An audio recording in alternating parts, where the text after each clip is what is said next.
الله تعالى بركاته. هذا الفيديو هذا موجه لبعض الجزائريين اللي معبئينهم الكبرانات وكيخطفوا المغرب في اي لحظه. حتى الماتش الكره لعبوا مشاو كيقولوا الحكم التونسي ما رجعش للفار حكا ما حكا. اخوتي مالكم معنا؟ الجزائر غلبت، نفرحوا لها الله يعاونكم. المغرب غلب الله يعاوننا. هو الرئيس ديالكم بعد الاستقلاليه واكلين البوبوش يعني واكلين المخاخ ديال لا طوختي. شوف اشنو كيقول المغرب عاونكم واسمعوا يا الهبال. والله الا حمقتوا راسكم محمقين معاكم يا الشعب الهبال. النزاع بين المغرب والجزائر وهو نزاع قديم وأزلي، والآن تصاعد وهناك حشود جزائرية على الحدود المغربية والأمور متفاقمة. فعلا هذا النزاع ما بين الجزائر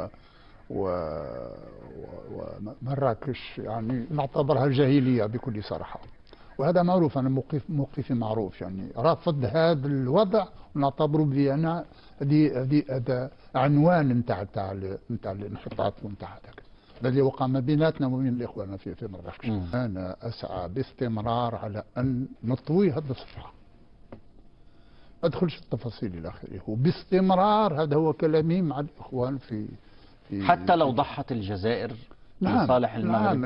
نعم والمغرب ضحي والجزائر تاريخهما النضالي مشترك، فيه مبادئ فيه أشياء إلى آخره، ولكن عيب علينا هذا الصراع يستمر. عيب يا أخي، إحنا ما فيش شيء اللي يفرق ما بيننا وبين إخواننا في مراكش بكل صراحة.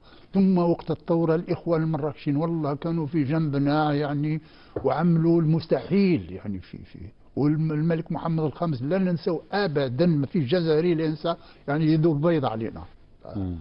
واعتبر بأن هذا ولكن مش ممكن يعني ندخل في التفاصيل إلى آخره، في أشياء اللي مش ممكن يعني تسرد كده.